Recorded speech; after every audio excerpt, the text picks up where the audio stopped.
Pretty standard stuff. Old family hunting friend gets in a spot of bother and has to call the main characters for help. As they work the case, twists and turns keep happening to complicate everything. It all escalates until, whoops, one of the main cast members gets possessed. Can they be saved, or will they have to be killed to save the others? Nah, it'll be fine.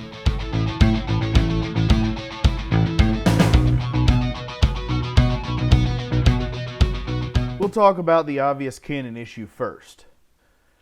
In all 15 seasons of Supernatural, although it was never confirmed that monsters could not be possessed, we never had any monsters possessed by anything during the entire time. The closest we got was in season 14 with Michael the Archangel making some kind of power-up juice that let him mind control monsters as his soldiers.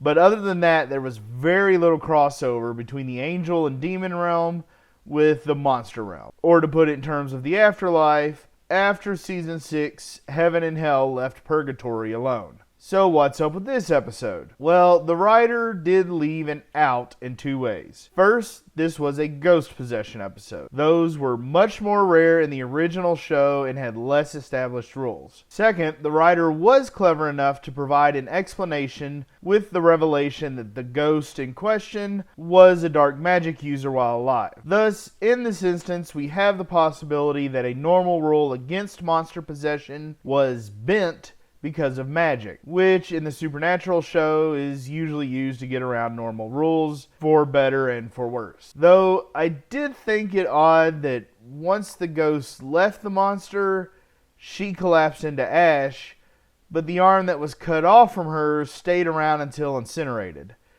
It's not a big deal, it's just a little bit of illogic that I found funny to think about.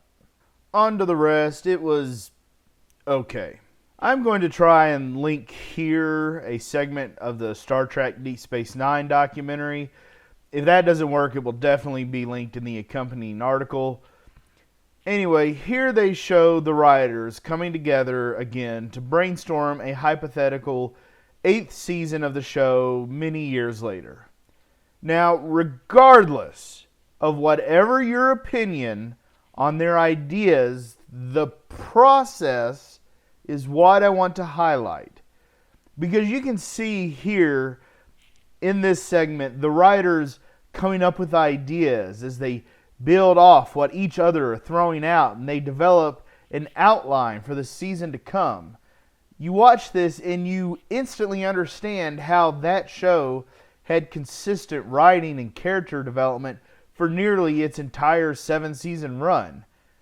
There may have been hiccups, but they were generally rare and minor. By now, the Winchesters feel like their writers were shoved into their own typing closet and given vague directions without ever being allowed to communicate with each other. In this episode, an old family friend talks about hearing Mary intending to leave the hunting life. Again, regardless of whether this was established in a previous episode, we have to ask, what were those Mary-focused episodes earlier in the season about?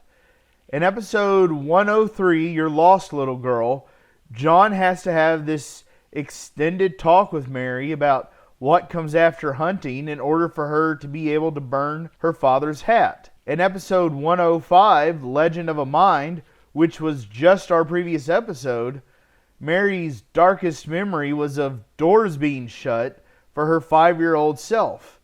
Again, John had to help her find the resolve to go open those doors. Now we find out that she intended to leave hunting before she even met John. This is all like being repeatedly told a character needs encouragement to go to college, only to then find out that they had a letter of acceptance from a university all along. While you can totally distort and twist to make the effort of all these scenes and lines to fit together, the core of the issue is that the spirit of these scenes, their intention, the heart of them, all of that involving the character of Mary Winchester, are all working against each other. And yes, I checked, the writers of those 2 earlier episodes and this one are all different. It really starts to feel like everyone has this vague idea of what Mary's character is,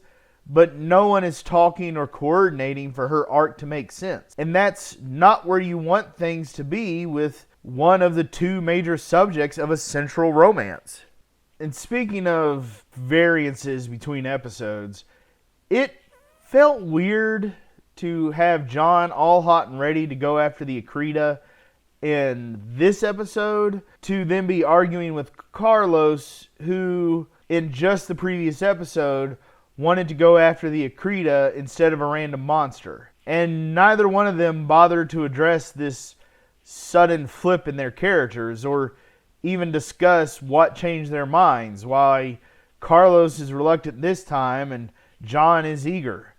The monster itself, again being in broad daylight, is still not doing the show any favors. I have no idea why they keep doing this or what their logic is behind it. I don't even entirely get what the whole conflict was between Mary and John in this scene. They're there to kill this monster.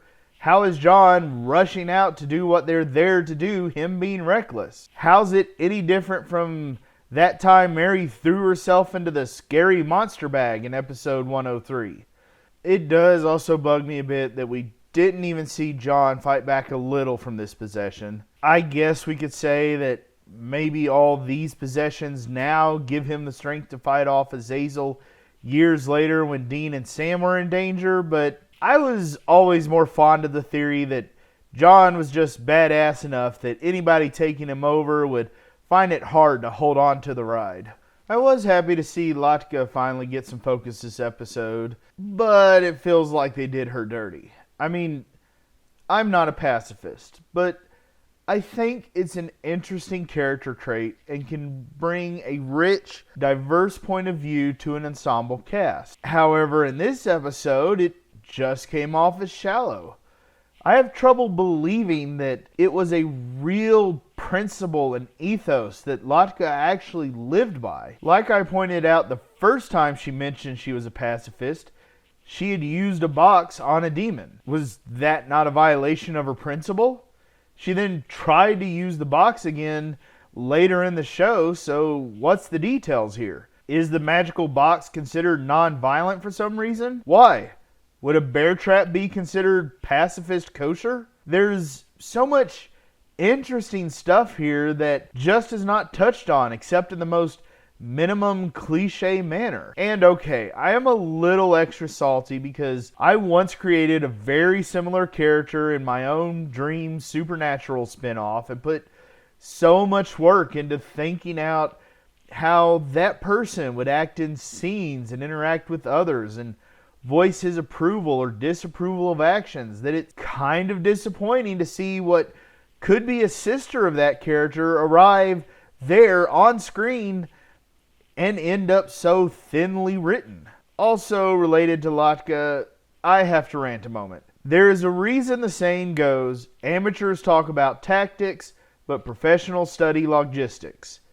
The simple, straightforward fact is that supplies and logistics absolutely make or break conflicts. Now, I understand why TVs and movies do what they do. The fighting stuff is what's going to be exciting on screen. The battle is what will be engaging to the audience. Very rarely is logistics and support exciting or interesting. Now, this episode had a moment of showing the work as engaging when Latka and her friend got to examine the monster remains. From that moment, I was hoping the writer might say something important about how the heroes, the warriors, can't do what they do without help and aid from their allies. That those behind the front lines can be every bit as valuable as those on the front line. That Latka wasn't any less a member of the team just because she didn't shoot a gun every week. But no. They instead doubled down on the viewpoint that if you're not facing the monster, you are worth less than the other team members.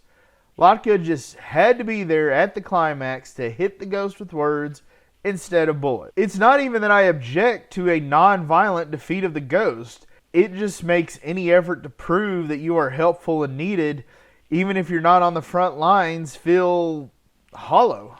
Now, to prove I'm fair, I will say that I did like the musical number in this episode as it played over the funeral. It is a very good use of such a tool. Musical segments are fine as long as they're accomplishing something. I at least generally like the pacing of the episode. This is the first one that really felt like it flew by for me and wasn't a drag or seemed to have much padding to it. I did like this dude.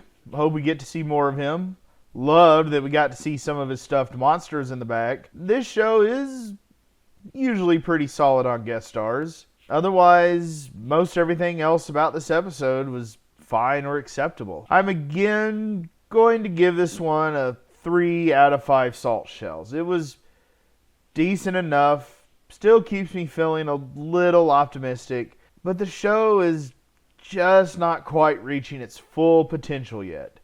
There's more that can be done here. The writers just really gotta dig for it. We'll find out how they do next week. I hope you'll join me for the mid-season finale.